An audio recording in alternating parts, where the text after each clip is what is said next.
नवीन नळ पाणी योजना देणार नाही, नवीन नळ जोडण्यात येणार नाही. देताय की नाही खरं सांगा. का देताय? तुमच्याकडे पाणी देताय का तुम्ही? का देताय तुम्ही? तिसऱ्या महासभेमध्ये महापौर बोलले होते की पनवेल महानगर क्षेत्रामध्ये नळ जोडणे आता देण्यात येऊ नयेत, अजूनही दिल्या जात आहेत. पण आपण शांत आहोत, कारण आपल्याला सवय झाली जनावरांसारखं जगायची. 4 दिवस पाणी नाही आलं. कळंबोली आणि तळोजा परिसरातील अपुऱ्या पाणीपुरवठ्याविरोधात आज मनसेच्या वतीने कळंबोली सिडको कार्यालयावर मोर्चा काढण्यात आला. शहराध्यक्ष योगेश चिले आणि उपशहराध्यक्ष राहुल चव्हाण यांच्या नेतृत्वाखाली झालेल्या या आंदोलनात अधिकाऱ्यांना नागरिकांच्या पाण्याच्या समस्येची जाणीव करून देण्यासाठी त्यांच्या हातात हंडा देण्यात आला. अधिकारी आंदोलन स्थळावरून निघून गेल्यानंतर पोलिसांनी विनंती करून त्यांना पुन्हा नागरिकांसमोर आणले. अखेर योगेश चिले यांनी खाली बसून चर्चा सुरू केली आणि अधिकाऱ्यांनाही पायरीवर बसून नागरिकांच्या समस्या ऐकाव्या लागल्या.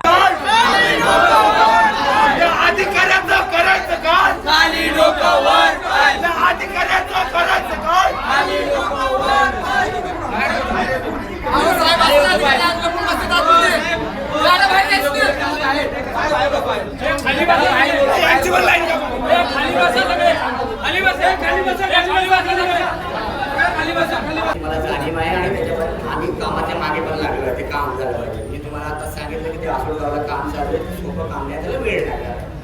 आता आपल्याकडे जी क्वांटिटी यायची आता 21 ते 22 एव्हरेज क्वांटिटी, त्याच्या 28 आता की आपलं पुरेसं पाणी होतं. त्यासाठी चालू आहे. थोडं सहकार्य करा. नेहमी तुम्ही सहकार्य करता, वेळोवेळी आपली इम्प्रूव्ह होते. यावेळेसही सहकार्य करा, आपली नक्कीच परिस्थिती चांगली होईल पाण्याची. काय तुमचं नियोजन? तुमचे सिडको पंतप्रधान आवास योजना करते, किती घरं नवीन बनवताय? काय योजना आहे त्यांची पाण्याची? स्वतः यांचं सिडकोचं पत्र आहे, काय बोलतायत बघा.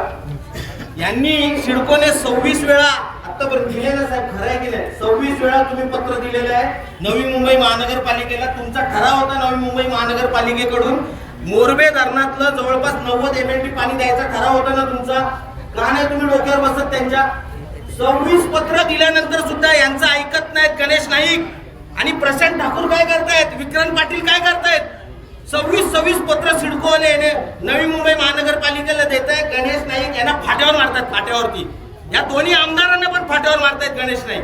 म्हणजे आमच्या आमदारांमध्ये ताकद नसेल तर कशाला निवडून देतो यांना? 175 लिटर प्रति मानसी पाणी नवी मुंबईतल्यांना मिळतंय आणि तुम्ही 112 वरती अडकलेले आहेत. म्हणजे साधे 135चं सुद्धा निकष पूर्ण करू शकत नाहीयेत. किती बिल्डरांचं पाणी बंद केलं तुम्ही? किती कन्स्ट्रक्शनचं पाणी बंद केलं? नाही केलं तुम्ही. सिडकोने 2023 ला जाहीर केलं होतं. सिडकोने नवीन नळ पाणी योजना देणार नाही, नवीन नळ जोडण्यात येणार नाही. देताय की नाही खरं सांगा. का देताय? तुमच्याकडे पाणी देताय का तुम्ही? का देताय तुम्ही? पाणी नवीन नळ जोडण्यात येतात हे. आणि पनवेल महानगरपालिकेच्या तिसऱ्या महासभेमध्ये महापौर बोलले होते की पनवेल महानगर क्षेत्रामध्ये नळ जोडणे आता देण्यात येऊ नयेत, अजूनही दिल्या जात आहेत. पण आपण शांत आहोत, कारण आपल्याला सवय झाली जनावरांसारखं जगायची. 4 दिवस पाणी नाही आलं तुम्हाला चालतंय. 4 दिवस पाणी नाही आलं तर नवी मुंबईवाले रस्त्यावर उतरतात, गणेश नाईकांची पळताभुई करतात. म्हणून गणेश नाईक भांडतायत त्यांच्यासाठी. तुम्ही तुमच्या आमदारांची करताय का पळताभुई? काय कठीण आहे पाणी देणं मला सांगा. हेटावणे धरणाचं पाणी कधी येणार? कधी येणार? मग काय शहर हे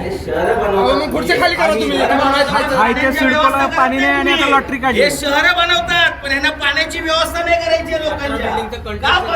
आवास योजना नवीन लॉटरी काढली अजून. मोदींना इथे यावं लागतंय. मोदींना पाणी पाहिजे इथलं.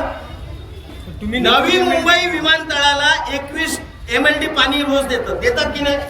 लागतं की नाही? त्यातलं 10 MLD सिडको देते की नाही? नाही कसे बोलतात? किती खोटं बोलतात यार. अहो सर्व माहिती पूर्ण झाल्यावरती 10 MLD जाणार की नाही? आजचं काय? अरे तुम्ही आज 2 MLD देताय आणि तुम्हाला पाणी देता येत नाही. उद्या 10 MLD देणार तर कसं पाणी देणार? एका एअरपोर्ट साठी तुम्ही पाणी 10 MLD काढताय, पण यांची गरज आहे किती? 30 MLD ची गरज आहे. यांची 30 MLD ची गरज आहे. कुठून देणार?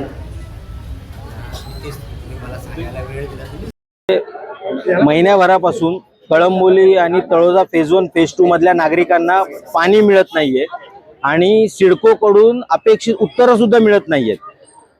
ज्यावेळी उन्हाळ्यामध्ये आम्ही असाच एक मोर्चा सिडकोवर काढला होता, त्यावेळी सुद्धा यांनी जुजबी उत्तरं दिली होती. त्यानंतर आज जवळपास 4 ते 5 महिने झाल्यानंतर सुद्धा यांच्याकडे उत्तरं नाही आहेत. बाजूच्या नवी मुंबई पालिकेमधल्या नागरिकांना पाणी कपात करायच्या आधी 220 लिटर प्रति माणसी पाणी प्रतिदिन मिळत होतं. आता पाणी कपात केल्यानंतर सुद्धा 175 लिटर प्रतिदिन मिळतंय प्रति माणसी पाणी. आणि आमच्या इथे कळंबोलीमध्ये तळोजामध्ये फक्त 112 लिटर प्रति माणसी पाणी मिळतंय. यांना घरं घेताना सिडकोने 24 तास पाण्याचं आश्वासन दिलं होतं. तुम्ही सरकारच्या मान्यतेनुसार 135 लिटर प्रतिदिन पाणी पण देऊ शकत नाहीयेत.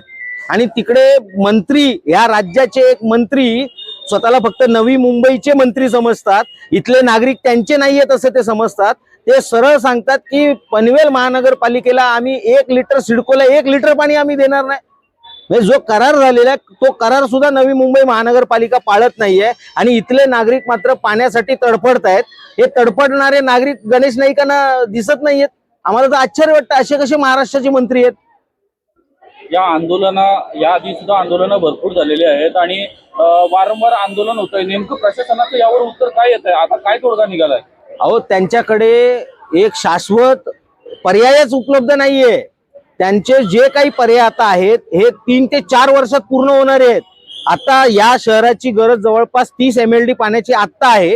हे बाजूच्या नवी मुंबई एअरपोर्टला आत्ता सुद्धा 2 MLD पाणी आणि अजून पुढच्या 3 ते 4 महिन्यामध्ये 10 MLD पाणी देणार आहेत. परंतु इथल्या नागरिकांच्या 30 MLD पाण्यासाठी यांच्याकडे काही सोय नाहीये. आजही इथे 21-22 MLD पाणी फक्त मिळतंय. आमची गरज 30-35 MLDची आहे. हे उरले, हा जो मधला गॅप आहे 8 ते 10 MLD पाण्याचा, हा सुद्धा कसा मिटवायचा यांना कळत नाहीये. आता आम्ही काय करायचं? आम्ही आमची डोकी फोडायची की अधिकाऱ्यांची डोकी फोडायची? या आंदोलनानंतर आपली पुढची भूमिका काय असणार आहे? बघा, आमची भूमिका स्पष्ट आहे. जर आम्हाला पाणी, त्यांनी 15 दिवसाचं आश्वासन दिलेलं आहे, त्या 15 दिवसांमध्ये जर पाणी व्यवस्थित झालं नाही, रेग्युलर झालं नाही, गटाराच्या पाण्याने यांना आंघोळ घालू अधिकाऱ्यांना. आता आमचा संयम संपत चाललेला आहे. कोणत्या लेवलला जाऊ आम्ही सांगू शकत नाही. आता या इथे आजी आहेत, या पाणी घेऊन आलेल्या इथे हंडा घेऊन, त्या अधिकाऱ्याला म्हटलं हंडा जरा हातात धर, त्याला हातात धरता येत नव्हता आणि या बाईंनी कसं काय हंडा उचलायचा डोक्यावरती? मग यांना ते सुद्धा कळत नाही. आपल्या आईच्या वयाची बाई हंडा घेते आणि आपण हंडा घ्यायला काकू करतोय. अशा पद्धतीचे अधिकारी दिले असतील तर कशा पद्धतीने कामं होणार?